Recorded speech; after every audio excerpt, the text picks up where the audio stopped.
Comment se tenir pendant l'entretien pédagogique Campus France? Comment vous présenter? Comment s'habiller? C'est la question que vous vous posez à vous-même, surtout pour des gens qui n'ont jamais passé l'entretien pédagogique auprès des Campus France. C'est ce qu'on va voir dans cette vidéo. Comment répondre aux questions? Quelles sont des questions qui reviennent souvent? Comment s'habiller? Christelle, bonjour, moi c'est Christelle. Ici, je vous partage mon expérience, les conseils, les astuces concernant Campus.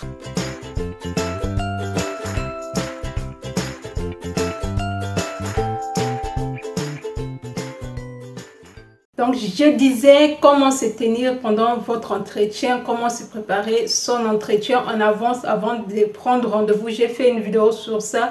Allez-y regarder, c'est très important. Mais cette vidéo aussi va vous donner encore les idées, comment vous préparer pendant, avant, pendant, à la fin de votre entretien. On va voir comment se comporter, tout simplement, quelles sont des questions qui reviennent souvent.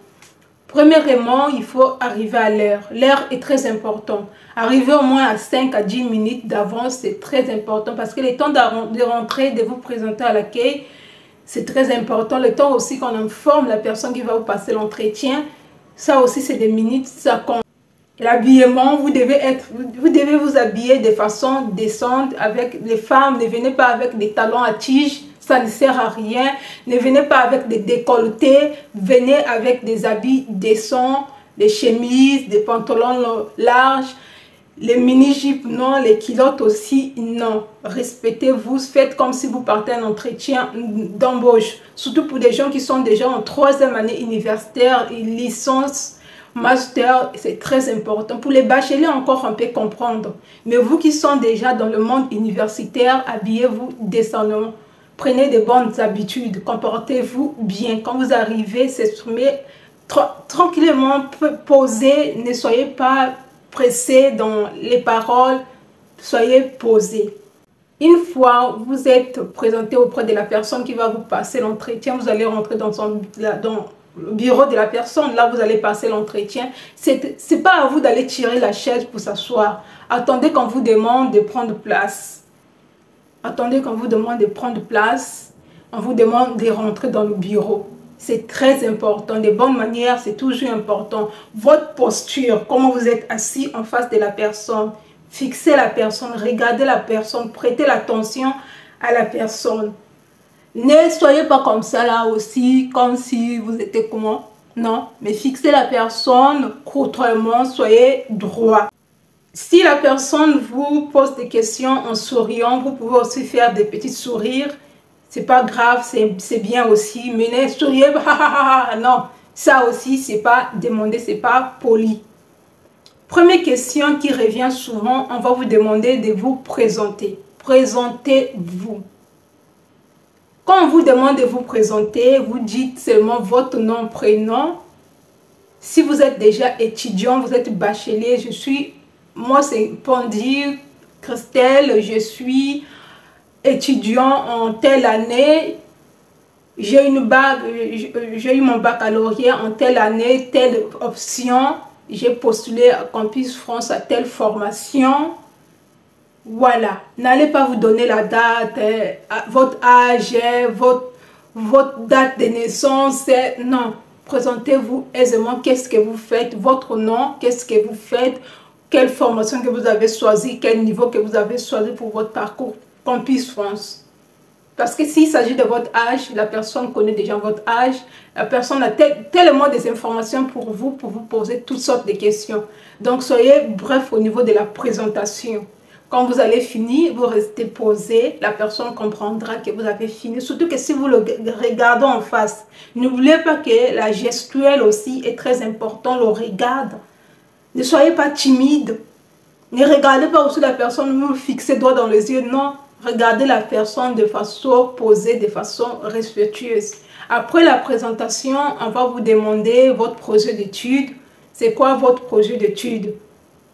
Vous allez dire que mon projet d'études, c'est de faire telle formation. Après cette formation, je vais poursuivre. Si vous allez continuer en master, si vous êtes en licence, après cette formation, je poursuis le master. Après le master, je dois travailler dans tel domaine. Après, donc c'est à vous d'avoir les étapes, de suivre vraiment les étapes.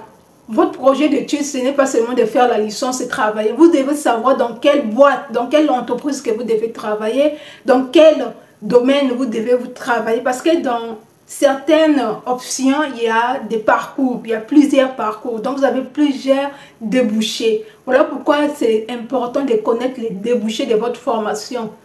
Pour une personne qui fait peut-être comptabilité, tu peux être expert comptable, tu peux être assistant comptable, tu peux être gestionnaire comptable, tu vois. Des postes, ça varie par rapport à votre domaine. Donc, c'est important de connaître tout ça par rapport à votre projet professionnel. Quand vous allez finir dans tout ça, vous devez maîtriser la lettre de motivation, le CV, votre projet d'études, votre projet professionnel. C'est très important. Même si c'est une autre personne qui a fait des démarches à votre place, c'est très important et très nécessaire de maîtriser les éléments. Les questions qu'on va vous poser par rapport à votre formation vont sortir de ce que vous avez dit, de ce que vous avez écrit dans votre CV, lettre de motivation, projet professionnel, projet d'études. On peut aussi vous poser la question concernant la France. Pourquoi vous avez choisi la France? Vous pouvez tout simplement dire, j'ai choisi la France, premièrement, la langue. Je n'ai pas de barrière de langue parce que dans mon pays, les études universitaires sont en français depuis le maternel jusqu'à l'université. Aussi, le coût de la vie au niveau de l'Europe, la France est quand même parmi les pays là où les formations sont vraiment moins chères. Vous pouvez donner les sommes, par exemple, des frais d'inscription, par exemple. À côté aussi, il faut maîtriser certaines actualités sur la France, surtout au niveau de l'éducation. Qui est le ministre de l'Éducation? Comment l'éducation nationale et universitaire fonctionne? Allez-y faire des petites recherches. Qui est le Premier ministre de la France? Quelle est la devise de la France? Des petites choses sur la France, les actualités phares sur la France, sur les études, sur l'éducation. Donc, c'est à vous d'avoir un peu l'œil, un coup d'œil de façon générale, la culture générale. Ça peut arriver quand on vous pose cette question-là. Pourquoi vous avez choisi la France? Qu'est-ce que vous connaissez sur la France? Donc, regardez des petites questions au niveau de votre cursus. Avoir une vision culturelle aussi, c'est très important. Vous pouvez regarder les chaînes françaises pour savoir les informations de l'actualité, tout ça. Regardez et prenez conscience à ça. On va vous demander aussi pourquoi vous avez choisi votre formation. Pourquoi la liste? Pourquoi la gestion? C'est à vous de dire pourquoi vous avez choisi la gestion. Est-ce que vous êtes une personne bien organisée? Est-ce que vous aimez l'organisation? Est-ce que vous aimez les chiffres? Qu'est-ce qui vous passionne dans ce domaine que vous avez choisi? Et aussi, allez-y regarder les débouchés de la formation. Ça va vous permettre à répondre à cette question. Les débouchés de la formation de votre université, les objectifs de votre formation, ça va vous permettre de répondre aussi à certaines questions. N'allez pas faire le plagiat, répondez avec vos mots simples. Et pendant l'entretien aussi, si on vous pose des questions, vous ne comprenez pas, vous avez le droit de dire, madame, excusez-moi, je n'ai pas compris. Est-ce que vous pouvez répéter la question? C'est très important. Ça prouve que vous êtes attentif. Pourquoi vous avez choisi votre formation? J'ai choisi par exemple la comptabilité parce que je suis à l'aise avec les chiffres. Donc c'est à vous de trouver des alternatives liées à vos compétences. On peut aussi vous demander, est-ce que vous avez eu de l'aide? Est-ce que vous avez fait votre démarche Campus France tout seul? Même si ce n'est pas vous qui avez fait Campus France le début jusqu'à la fin, vous pouvez dire que oui, à un moment donné, j'étais obligée de poser certaines questions à mon frère qui m'a accompagné, voilà, vous pouvez dire que vous étiez accompagné, vous avez eu quelques aides, quelques conseils par rapport à comment scanner par exemple le CV. Donc c'est à vous de voir ce que vous allez dire à ce niveau-là parce que c'est très important. On peut vous demander aussi si vous avez de la famille en France. Campus France s'en fout si vous avez la famille en France ou quoi. Il veut tout simplement se rassurer si vous avez des gens sur place. C'est tout. Vous dites oui si vous avez des parents. Si on ne vous demande pas est-ce que c'est vos sœurs, on ne vous demandera pas aussi c'est qui, c'est votre cousin, tante, non, non. Si on vous demande c'est un cousin, vous dites un cousin, un famille. Regardez les matières que vous allez faire pendant votre parcours ici en France. La formation que vous avez choisie, allez-y regarder les matières, essayez de comprendre les débouchés de cette matière-là, les bases de chaque matière, les définitions. Vous voyez, essayez de comprendre, par exemple, si on dit gestion financière, c'est quoi gestion financière? Donc, essayez de comprendre certaines choses. On peut vous poser des questions dessus aussi. On peut vous demander, vous allez suivre quelle matière dès votre arrivée. Ce sont des choses que vous devez maîtriser. Ça prouve que vous avez pris le temps de faire des recherches par rapport à votre formation. En dehors de ça aussi, le coût des financements. Qui va prendre en charge votre formation? Comment vous allez financer vos études? Ça revient constamment. Même si vous n'avez pas de moyens pour financer vos études, même si c'est une autre personne, même si vous allez travailler sur place, ne dites jamais à Campus France, non, quand je vais arriver sur place, je dois travailler, je dois faire ceci. Dites simplement, mes parents vont financer mes études dès mon arrivée en France. Comme ça, là, je dois me concentrer pour la formation. Ça peut arriver que je travaille, mais pendant seulement l'été, parce que mes parents veulent vraiment que je me concentre et que je finisse vite, parce qu'ils n'ont pas besoin que je redouble, donc ils vont mettre des moyens en jeu pour financer mes études. Donc, c'est à vous de savoir utiliser les mots. Donc, j'ai parlé de l'actualité. Vous devez connaître l'actualité au niveau de la France. Vous devez connaître le ministre, par exemple, de l'enseignement supérieur française, comment ça fonctionne, l'université, le rectorat. Vous devez avoir un peu les informations sur votre parcours, les débouchés, dans quoi vous allez travailler, les entreprises. Vous pouvez me donner que moi, je vais travailler dans tel domaine, il y a telle entreprise, par exemple, qui font dans ce domaine, qui sont vraiment pointués dans ce domaine, et je vais vraiment avoir cette capacité-là pour venir étudier en France. Et pourquoi vous avez choisi la France? Tout simplement le coût de la vie, la formation, par exemple, les TP, et la facilité de faire des travaux pratiques. Par exemple, ça aussi, ce sont les bibliothèques qui sont à votre disposition.